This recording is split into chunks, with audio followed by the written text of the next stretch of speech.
ആ ഈ വീട്ടിൽ ഒരു കാര്യം മാറ്റി വെക്കാൻ പോലും ആരുമില്ല. എല്ലായിടത്തും എന്റെ കൈ എത്തണം. നിനക്കൊന്ന് മര്യാദക്ക് ഇരുന്നൂടെ?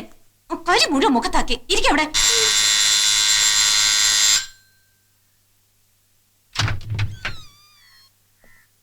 എന്റെ ശ്യാമ, നീ ഇങ്ങനെ മുഖം വീർപ്പിച്ചിരിക്കാതെ, ഞാൻ അല്പം തിരക്കിലായി പോയി. ഓ, അല്ലെങ്കിൽ പിന്നെ നിങ്ങൾക്ക് എപ്പോഴാ സമയമുള്ളത്? ഇങ്ങനൊരു അമ്മയെ നിനക്ക് എവിടുന്ന് കിട്ടി? അങ്ങനെ വീട്ടിലിരുന്നാ പിന്നെ എന്റെ മോക്ക് ഉടുപ്പും മിഠായിയൊക്കെ മേടിക്കാൻ പൈസ വേണ്ടേ? ഇതെവിടെ പോണു?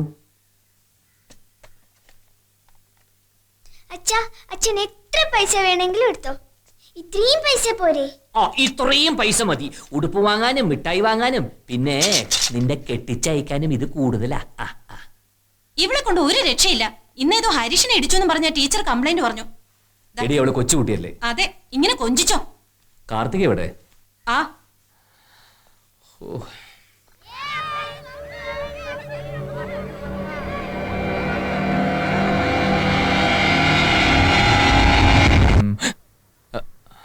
എന്തു പറ്റി? ചെല്ല്, പോയി പെട്ടെന്ന് റെഡിയാവും. ഇവിടെ കൊണ്ടുവന്ന് സൈക്കോളജിസ്റ്റിനെ കാണാന്ന് പറഞ്ഞല്ലേ? ഒന്ന് പതുക്കെ, അപ്പുറത്തെ ഫ്ലാറ്റുകാർ മുഴുവൻ കേട്ട് കാണും. എനിക്ക് സൗണ്ട് പ്രൂഫ് ഒന്നുമില്ല, ഞാൻ ഇങ്ങനെയാ. എന്തൊരു കഷ്ടമാണത്.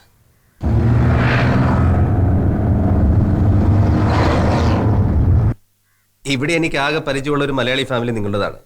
പക്ഷെ നിങ്ങളെയൊക്കെ കാണുന്നത് തന്നെ വല്ലപ്പോഴാണ്. രാമന് രാവിലെ എണീറ്റ രാത്രി കിടക്കണ വരെ ഹോസ്പിറ്റലിൽ മാത്രമേ ഉള്ളൂ. ഇവള് കൊച്ചായിരുന്നപ്പോ ഒരു കൈ മാറിയെടുക്കാൻ പോലും രാമനെ കിട്ടില്ലായിരുന്നു. എനിക്ക് ഈ പറഞ്ഞ പോലെ ശ്വാസം വിടാൻ പോലും സമയമില്ല. ഫുൾ ടൈം ബിസിയാ. ഒരു ഭാഗത്ത് ക്ലിനിക്, പിന്നെ ഇപ്പോ പോലീസ് ഡിപ്പാർട്ട്മെന്റിൽ കൺസൾട്ടൻസി. ഇവൾക്ക് എപ്പോഴും പിന്നെ ഞാൻ കൂടെ തന്നെ വേണം. അതെങ്ങനെയാ? കല്യാണം കഴിഞ്ഞ് 2 കുട്ടികളുണ്ടെങ്കിലും ശ്യാമയ്ക്ക് ഇപ്പോഴും കോളേജിൽ പഠിക്കാനുള്ള പ്രായമല്ലേ ഉള്ളൂ. അതെന്റെ തലവിധി. 18 ആവാൻ കാത്തിരിക്കായിരുന്നു വീട്ടുകാർ കല്യാണം കഴിപ്പിക്കാൻ. വരൻ ഡോക്ടറല്ലേ, ഇനി ഇതുപോലെ ഒരു അലയൻസ് കിട്ടൂല എന്ന് പറഞ്ഞാ കെട്ടിയത്. കെട്ടിക്കഴിഞ്ഞപ്പോ പിന്നെ നാട്ടുകാർക്ക് ഇരിപ്പുറയ്ക്കൂല, കുട്ടികളില്ലാന്ന്. ഇപ്പൊ എല്ലാരും ഹാപ്പി. റാം, ഇവരിങ്ങനെയൊക്കെ പറയും. അതും കേട്ട് നമ്മൾ വീട്ടിൽ ഇരുന്ന മൈൻഡ് പോലും ചെയ്യത്തില്ല, പ്രത്യേകിച്ച് നമ്മുടെ ശ്രീമതി. കാർത്തിക, മോളിങ് വന്നേ, അങ്കിള് ചോദിക്കട്ടെ. അവള് വളരെ ഇൻട്രോവേർട്ടാ. ജീനിയസ് ആയ കുട്ടികളൊക്കെ ഇൻട്രോവേർട്ടാണ്.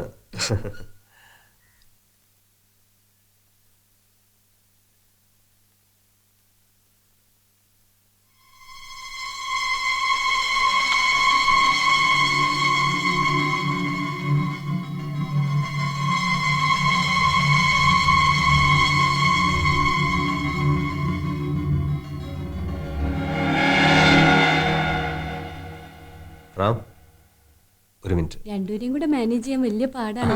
അതെ, അതാ പ്രോബ്ലം. മോർണിംഗ് വാ.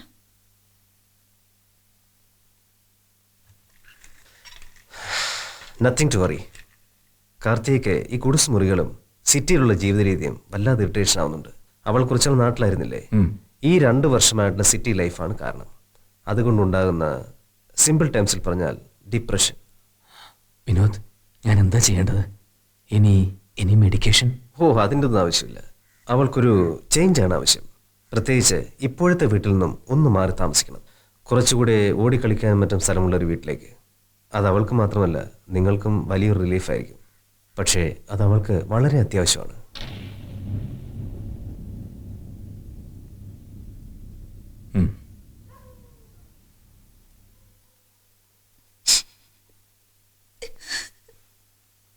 ഇങ്ങനെയായാലും എങ്ങനെയാ ശ്യാമ? നീ എഡ്യൂക്കേറ്റഡ് അല്ലേ? കാര്യങ്ങൾ കുറച്ചുകൂടി സീരിയസ് ആയിട്ട് കാണണം. അല്ലാതെ ഇങ്ങനെ കരയോ മറ്റാണോ വേണ്ടത്? എനിക്ക് സഹിക്കാൻ വയ്യ. മനസ്സിലായി. നാളെ തന്നെ നമ്മളൊരു ഉഗ്രം വീട് നോക്കുന്നു. പുതിയൊരു അറ്റ്മോസ്ഫിയറിലേക്ക് മാറിയ മോളുടെ അസുഖം 6 മാസം കൊണ്ട് പൂർണ്ണമായിട്ട് ഭേദാവുന്നല്ലേ ഡോക്ടർ പറഞ്ഞത്?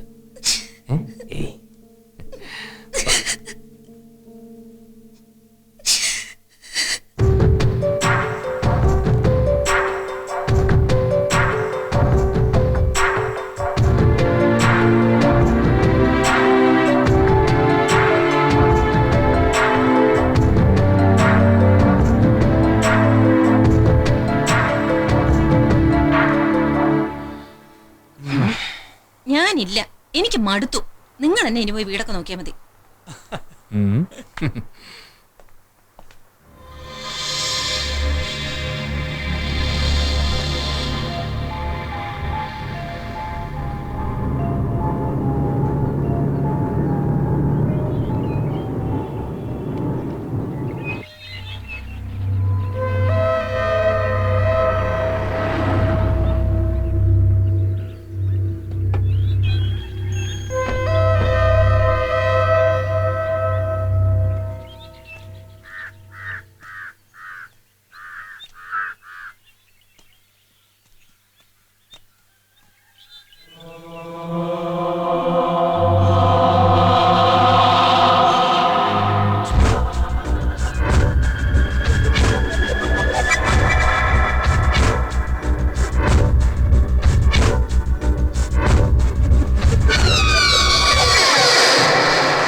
ഇവിടെ എങ്ങും ആരും കാണുന്നില്ലല്ലോ. ശരിയാ. വാ.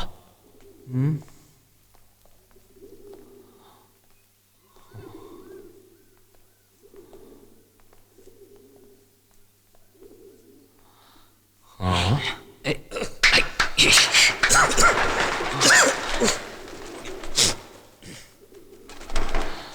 ഗുഡ്. അസലായിരിക്കുന്നു. നല്ല സ്പേഷ്യസാ, നല്ല ഗാർഡൻ, എല്ലാം നന്നായിരിക്കുന്നു. ഗ്രേറ്റ് അല്ലേ? ഏത് നിറയെ വലയം പിടിച്ച് പൊടിയടിച്ച് കിടക്കുന്ന ഈ വീട്? സാമിന് അറിയാൻ വയ്യാത്തോണ്ടാ. ഇവനൊന്ന് റിനോവേറ്റ് ചെയ്ത് എടുത്താലുണ്ടല്ലോ ഉഗ്രനായിരിക്കും. അതെ, ഞാനിപ്പോ വിചാരിക്കുന്നതേ ഇത് സ്വന്തമായിട്ടങ്ങ് വാങ്ങിയാലോ എന്നാ. വാ.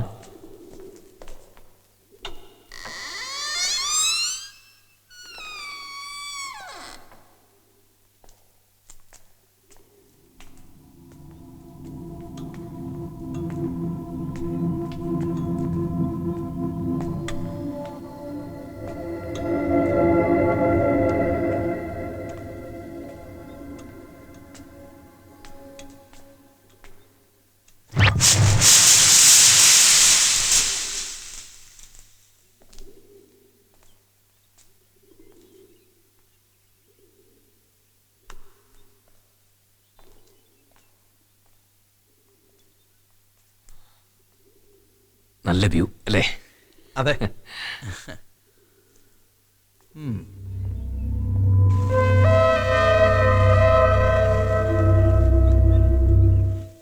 കൊള്ളാം.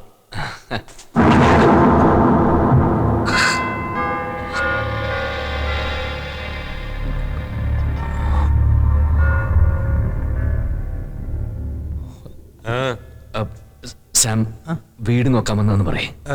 ഇല്ലു ചൂടിടാൻ ബുദ്ധിമുട്ടണ്ട, മലയാളത്തിൽ പറഞ്ഞാൽ മതി. ഓ, പത്രത്തിലെ പരസ്യം കണ്ടു വന്നതാ. ആരാതിന്റെ ഉടമസ്ഥൻ? സ്റ്റാലിൻ. അതാരാ? ഞാൻ. മിസ്റ്റർ സ്റ്റാലിന് ഈ വീട് വിൽക്കാൻ ഉദ്ദേശമുണ്ടോ? എന്താ? ഒന്നുമില്ല, എനിക്കിത് വാങ്ങിയാൽ കൊള്ളാമെന്നുണ്ട്. നമ്പർ തന്നാൽ ഞാൻ ആലോചിച്ചിട്ട് വിളിച്ചു പറയാം. This is my number. ഡോക്ടറാണല്ലേ?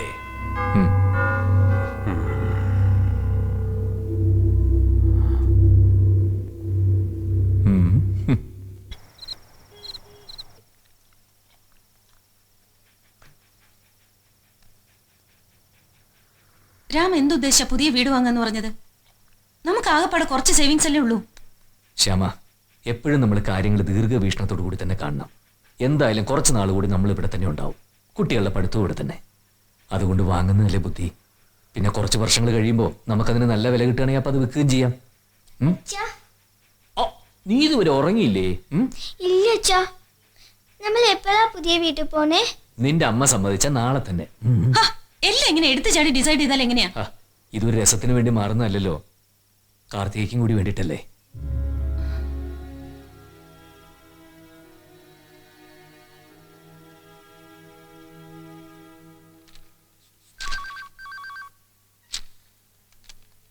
Hello, doctor Ramdas here.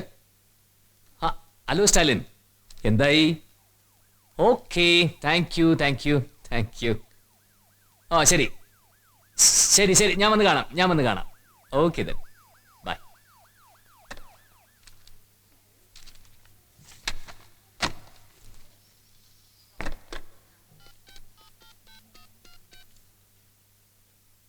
Hello Shyama, വീട് ഓക്കെ. ആ ഔട്ട് ഹൗസ് ഞാൻ ഉപയോഗിക്കുന്നതാ. അത് മാത്രം വിട്ടാണ് പ്രമാണം ചെയ്തിരിക്കുന്നത്.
4, 5, 6, 7, 8, 9, 10, 11, 12, 13, 14, 15.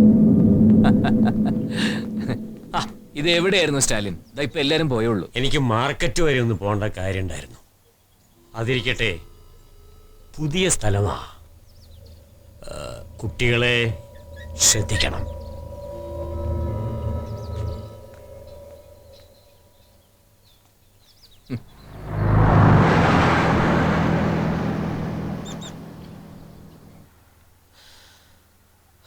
ആ കിളവനൊരു സ്ട്രേഞ്ച് ലുക്ക് അല്ലേ? ഞാൻ നോക്കിയപ്പോ ഒരു മലയാളി, പിന്നെ മലയാളം അറിയാവുന്ന ഒരാള് വീടിനടുത്തുള്ള എപ്പോഴും നല്ലതല്ലേ? ഉം. എന്താ വിനോദ്? ഒന്നുമില്ല.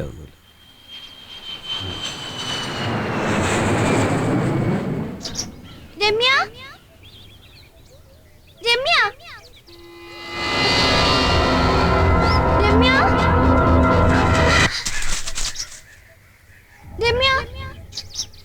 രമ്യ രമ്യ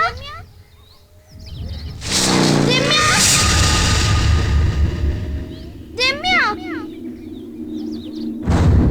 രമ്യ രമ്യ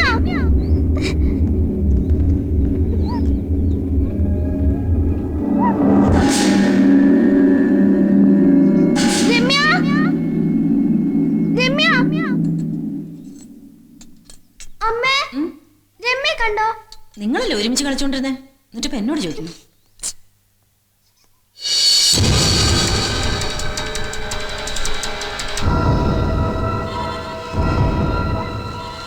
നിങ്ങൾ എവിടെ ഇരുന്ന് കളിച്ചോണ്ടിരുന്നേ? ദാ ഗാർഡനില്.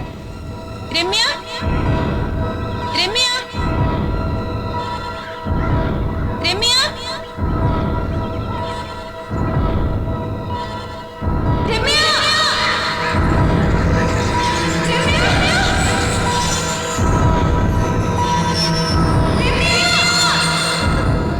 എന്താ എന്ത് പറ്റി? മോളെ കാണുന്നില്ല. ഓ, ഞാൻ പറഞ്ഞിരുന്നല്ലേ കുട്ടികളെ സൂക്ഷിക്കണമെന്ന്. വാ.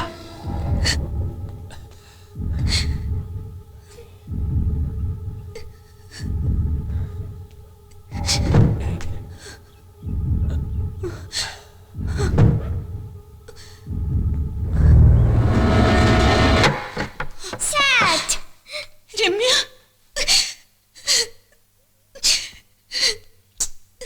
നിന്നടുത്ത് ഞാൻ പറഞ്ഞിട്ടില്ല ഇതിനകത്തൊന്നും വലിഞ്ഞു കയറരുതെന്ന്. എന്തെങ്കിലും പറ്റിയിരുന്നെങ്കിലോ? ഇനി ഇങ്ങനൊന്നും ചെയ്യരുത് കേട്ടോ.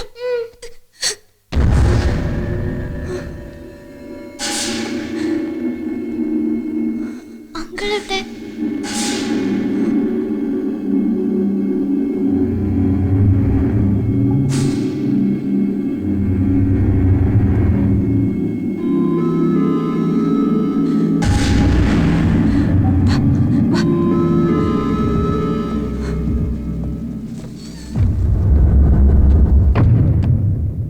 സാറേ സാറേ ഉം, എനിക്ക് അത്യാവശ്യമുള്ള ഒരു കാര്യം പറയാനുണ്ടായിരുന്നു. പറഞ്ഞോ. അല്ല രാഘവ, നീ ഒന്നും പറയണ്ടെന്ന് പറഞ്ഞാൽ ഞാൻ പറയില്ല. എന്നാ പറയണ്ട. അങ്ങനെയൊന്നും പറയരുത്, എനിക്ക് പറഞ്ഞേ പറ്റൂ. സാർ ഹിൽവിലോട്ട് താമസം അറിയില്ലേ? അതെ. അല്ല, അവിടെ പണ്ടൊരു റിപ്പർ താമസിച്ചിട്ടുണ്ടായിരുന്നു. പുള്ളിക്കാരൻ മരിച്ചുപോയി. ഇപ്പോഴും അവിടെ അയാളുടെ പ്രേതം ചുറ്റിത്തിരിഞ്ഞ് നടക്കുന്നുള്ളതാ നാട്ടുകാർ പറയുന്നേ. അല്ല സാർ പേടിക്കൊന്നും വേണ്ട. അതെ, ഞാൻ പ്രേതങ്ങളെ കുറിച്ചൊരു പേപ്പർ തയ്യാറാക്കിയിരിക്കുന്നു. ഇതാണ് അതിന് പറ്റിയ സമയം. അതിനെ കുറിച്ച് രാഘവൻ എന്ത് പറയുന്നു? സാറിന്റെ വിധി, അല്ലാതെ ഞാൻ എന്തിനു പറയാൻ. രാഘവേ, എന്തോ? നീ വന്നേ. മനുഷ്യനേക്കാ വലിയ പ്രേതങ്ങളെയൊന്നും എനിക്ക് പേടിയില്ലടോ.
Good evening.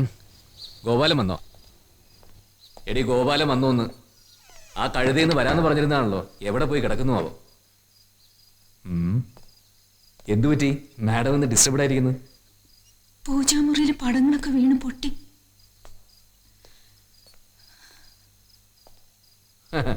വെറുതെ അല്ല, ആണിയെ മര്യാദയ്ക്ക് അടിക്കണം. പിന്നെ ഇതിന്റെ പേരിൽ അമ്മയെ വിളിച്ച് ജോലിച്ചൊന്നും നോക്കിക്കരുത്. വാ.